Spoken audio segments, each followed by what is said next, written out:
Saat ini kita berada di lahan jahe merah, tepatnya milik Bapak Darto, di lokasi Batalion Infanteri Lintas Udara 502 Trisula, Kostrat Jabung, Kabupaten Malang. Kira-kira ini lahan berapa meter persegi, Pak Darto? Kurang lebih 14 kali 75. 14 kali 75. Yang kemarin sudah dibongkar, Ya. saya coba bandingkan cuma 25 meter, itu bisa mencapai 3 kintal lebih. Ya. Pak Darto, ini jenis betul jahe merah, Pak Darto ya? Betul, jenis jahe merah. Jahe merah. Usia berapa, Pak Darto ini? Ini usia 10 bulan. Bibitnya seberapa? Bibitnya Panjangnya? ukurannya seperti begini. Ya. 2 mata nih. Jadinya seperti ini? Jadinya segini. Ya, 2 kali ya, lipat. Cara tanamnya bukan langsung kita segar kayak begini, tapi orang Jawa bilang diaklumkan. Oh, agak lemas gitu. Mulanya tergerak. Terus kita nanam ukurannya 40 kali 40. 4. Pertama Super Nasa, POC Nasa dengan hormonik. Ini saya sudah menghabiskan Super Nasanya, saya pakai 500 gram. Yang tadi dua botol. 2 botol, Ya. terus ini hormonik 2 botol, ya, tinggal ini satu botol. Cukup. Cara menggunakan untuk nasanya bagaimana? Hari pertama, minggu pertama saya menggunakan, saya kocor dulu Super Nasa. Karena ini memang membuktikan ibaratnya seperti 1 ton pupuk kandang. Dan selang hari berikutnya saya menggunakan semprot hormonik dan POC Nasa. Ukurannya ini untuk Super Nasa 14 liter air cukup dengan 1 handok. Sangat-sangat Irit ya? hemat, sangat hemat, dan di bawah pun kemana praktis. Terus kedua, yang untuk penyemprotan daun, mulai dari daun sampai batang, ukurannya ini 4, ini 1, ini 4. Jadi 41 dalam 14 liter air, 3 kali penyemprotan, dan yang Super Nasanya cuma 12.000. Seminggu sekali atau 1 bulan sekali? 1 bulan sekali. Menjelang panen itu rutin. 2 minggu sekali saya semprot. Gitu ya. Saya lihat kemarin dan saya sudah bandingkan 25 meter ambil itu 3 kintal lebih, 3,5 kintal. Berarti kalau prediksi saya 75 meter itu bisa dapat 41 kintal. Tapi rata-rata satu biji ini bisa mendapatkan 5 kilo. Betul. Luar biasa pemirsa. Bayangkan dengan bibit yang hanya 2 ini, 2 mata, ya. Ditanam 1 titik itu bisa menghasilkan panen 5 kg. Kira-kira 1 kilo berapa? Kemarin yang saya beli bibitnya itu bisa mencapai 10.000 ke atas. Di sini saya akan jelaskan sedikit masalah perbedaan tanaman yang sehat dan siap panen. Contohnya yang ada berada di depan saya ini. Kalau perbedaan yang rusak tanaman yang nanti hasilnya pun rimpangnya sedikit, itu ciri-cirinya daun tuh rusak dari atas. Pada saat musim hujan dia rusak dari atas sampai ke bawah sini, pangkal bawah. Itu dikatakan rusak, hasilnya rimpangnya sedikit. Tetapi kalau kita lihat keringnya yang pada saat siap panen tua itu dari bawah ke atas, mengering Merata ya? merata. Sama dengan yang ini. Jadi mengering dari bawah, bukan dari atas ke bawah. Itu ciri-ciri tanaman yang siap panen dan hasilnya pun bagus. Jadi setelah melihat seperti ini, teman-teman menyampaikan bahwa ini tujuannya, misi visinya adalah Indonesia Makmur Raya. Pak Darto yakin itu? Saya yakin nanti akan ke depan di mana memang NASA ini mulai merangkak dari bawah, membuktikan bahwa di militer juga sudah menggunakan. Begitu ya? Betul. Si NASA memang betul-betul terbukti karena itu produksi organik asli, tidak menggunakan bahan kimia. Sebab kalau kita menggunakan bahan kimia pada tanaman atau pada sayuran ya, kita makan pengaruh ya. Saya rasa di sini kalau kita menggunakan produk NASA, hasilnya pun puas, bagus, ke tubuh kita pun sehat. Maju! Jalan!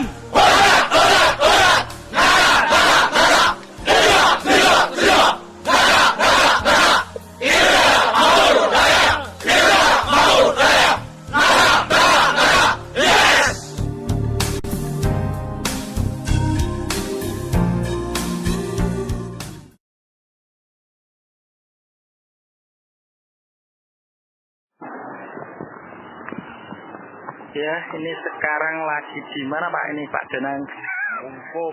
Mungkung. Belakang showroom Nugroho Motor. Ini adalah tanaman singkong gajah berumur 4 bulan. Tepatnya menanamnya akhir bulan 11 2014. Sekarang hari ini tanggal berapa Pak? 28 Iya, 28-an Maret. Tanggal 28 Maret 2015. Jadi pas 4 bulan. Tingginya sudah 3,5 meter.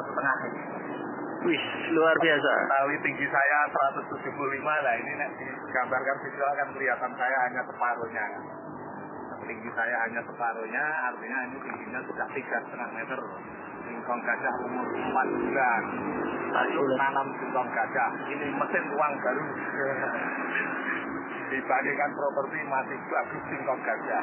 Karena ini adalah mainan baru yang hebat menurut saya. Dan saya sekarang sedang membuka lahan singkong di Lampung. Insya Allah 5-10 hektar. Kita tunggu partisipasinya. Dengan biaya yang hanya separuhnya kalau di Jawa, dengan hasil yang lebih tinggi kalau di Lampung, itu saya yakin itu adalah prospek yang sangat bagus. Apalagi Lampung adalah kerajaan singkong. Saya sudah hidup 5 tahun di sana, jadi saya sudah sangat tahu. Ini menggunakan obat apa aja Pak Danang untuk singkong gajah ini? Obat-obatnya kok bisa kayak gini gitu? Ini sponsor banget di Gingo. Terus terang ini ya. Biasa aja berarti organik kan? Ini saya sendiri yang nanam. Nanamnya pun saya nemu lahan sudah dipaduri mau ditanam apa nggak tahu. Terus saya prospek ke Pak Adianto pemilik lahan ini. Pak, saya ada prospek singkong gajah bagus nih gambar gini-gini. Terus ditanam langsung tak tanam. Udah umur 1 bulan baru saya pupuk petroganik itu setengah kresek. Kemudian Pak Adianto punya kotoran sapi dipupukkan ke sini. Habis itu saya pupuk 2 kali lagi. Oh, baru dipupuk 2 kali. Berarti pupuknya sak-sae, ngoten nggih. Sak-sae tanpa perlakuan khusus. Hasilnya ya kayak ngene iki. Oke, luar biasa. Oke, kita udah punya keunikan, kita udah punya niche, kita udah tahu bagaimana caranya membuat bisnis lebih dahsyat lagi. Kemudian naik ke leverage, yaitu membuat bisnis Anda lebih efisien lagi, membuat bisnis Anda lebih efisien lagi. Gimana caranya? Dengan menerapkan sistem. Dengan menerapkan apa? Sistem. Apa saja yang diterapkan? Oke. Ada satu kunci kalau Anda mau belajar bisnis. Ini yang harus Anda praktekkan. Harus Anda apa? Leverage. Leverage adalah evermore with everless divide to multiply. Apa artinya? Do it once and get paid forever. Saya nulis buku berapa kali? Nulis buku berapa kali? Saya nulis bukunya berapa kali? 1 kali.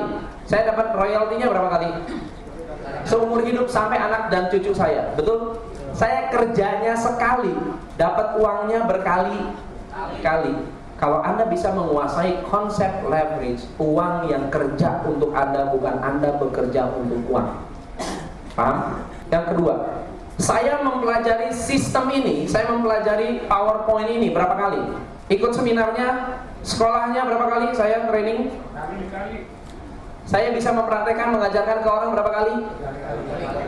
Saya dapat income-nya berapa kali lipat daripada pertama kali saya belajar?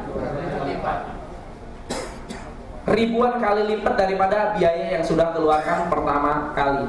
Itu namanya leverage Bapak Ibu. Oke, saya mengajarkan ini dan ini adalah konsep yang sangat-sangat luar biasa karena bukan kita meres duit.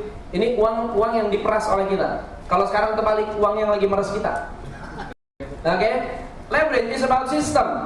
Sistem itu ada singkatannya, saving yourself time, energy, and money. Sistem ada singkatannya. Singkatannya apa?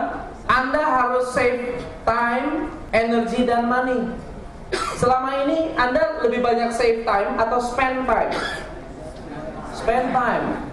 Kalau Anda spend time berarti Anda nggak punya sistem. Ini cara bikin sistem. Sederhananya begini. Rules-nya. Kalau Anda tidak pernah menulis sistem Anda tidak pernah menuliskan proses bisnis Anda tidak menuliskan checklist apa saja yang harus dikerjakan oleh tim, Anda selamanya harus mengajarkan orang baru terus-menerus. Kalau ada anak baru, Anda yang ngajarin nggak? Yes. Kenapa? Karena nggak ada sistem. Kenapa? Karena tidak tertulis. Kenapa? Karena Anda nggak tahu caranya. Kenapa Anda nggak tahu caranya? Karena Anda ignorance. Kenapa ignorance? Bahasa bodoh. Kenapa bahasa bodoh? Karena Anda nggak tahu mesti ngapain. Kenapa nggak tahu mesti ngapain? Karena nggak pernah ada yang mengingatkan. Kalau Anda punya pelatih, ada yang mengingatkan. Hari ini Anda harus push up, besok lari, lusa, dan seterusnya dan seterusnya. Systemize the routine and humanize the exception. Anda bisa menghitung sebetulnya Bapak Ibu, tugas Anda rutin setiap hari itu ada, betul nggak? Yes, ada mungkin 32 hal rutin yang dilakukan Anda dari pagi sampai sore, betul? Pertanyaan saya gini, kalau setiap hal rutin itu ditulis, ya setiap hal rutin itu ditulis, kemudian Anda delegasikan, bisa nggak? Bisa. Tapi kalau tidak tertulis, bisa didelegasikan nggak? Nggak bisa, semuanya ada di kepala kita. Mengapa polisi mempekerjakan orang-orang sipil untuk melakukan administrasi? Kenapa? Supaya polisinya bisa nangkep penjahat, betul nggak? Supaya polisinya bisa mengerjakan hal-hal yang lebih bermanfaat, bukan pekerjaan administrasi. Kalau Anda yang melakukan pekerjaan administrasi, ya, tim Anda juga melakukan pekerjaan administrasi, siapa yang memikirkan bisnis Anda? Ada nggak? Nggak ada. Kalau misalnya Anda bisa keluar dari bisnis dan memikirkan bisnis Anda bisa nggak berpikir lebih strategis? Sangat-sangat bisa. Yes, so ini hukumnya. Cara gimana? Cara memanage gampang. Setiap kali Anda memberikan goal kepada tim member Anda juga harus memberikan kontrol, periksa, cek. Ada klien yang sudah lewat proses ini. Nah, Megamas itu apa? Shopping center. Ownernya di coach oleh kita, ya, ownernya dilatih oleh kita. Dan banyak anak buahnya dilatih juga oleh kita. Dia bilang ini, program coaching telah membentuk bisnis saya sesuai dengan apa yang saya inginkan. Semua pergerakan bisnis sangat terukur, terarah, dan memiliki visi yang jelas. Coach telah melakukan banyak hal yang diperlukan untuk keberhasilan bisnis saya. Kini perusahaan semakin berkembang, profit di luar dugaan. Dalam kehidupan, mana yang lebih duluan? Mana yang lebih dulu? Anda harus earn dulu atau learn dulu? Dalam kamus bahasa Inggris, kata earn duluan. Kamus bahasa Inggris earn duluan. Tapi dalam kehidupan, learn dulu, baru earn, betul nggak? Next step adalah membangun tim. Siapa yang mau membuat timnya lebih dahsyat lagi? Siapa yang mau membangun tim lebih dahsyat lagi? Tim, untuk membangun tim, ada siklusnya Bapak Ibu. Kalau ada owner, tim, customer, kemudian ada satu lagi bisnis, mana yang paling penting? Siapa yang lebih penting? Owner atau tim? Owner lebih penting. Kalau owner tidak bisa take care owner sendiri, bisa nggak Anda take care tim? Yang satu yang harus pinter siapa duluan? Yang harus baca buku siapa duluan? Yang harus datang seminar siapa duluan? Oke? Kalau Anda hebat, Anda pintar, Anda bisa mengurus tim Anda. Supaya tim bisa mengurus customer, supaya customer bisa ngurusin, supaya bisnis bisa ngurusin owner. Sekarang kalau timnya tidak bekerja, akhirnya owner yang harus ngurusin langsung yes. Kenapa? Karena timnya tidak bekerja. Satu-satunya alasan Anda bekerja lebih keras karena tim tidak bisa bekerja. Oke?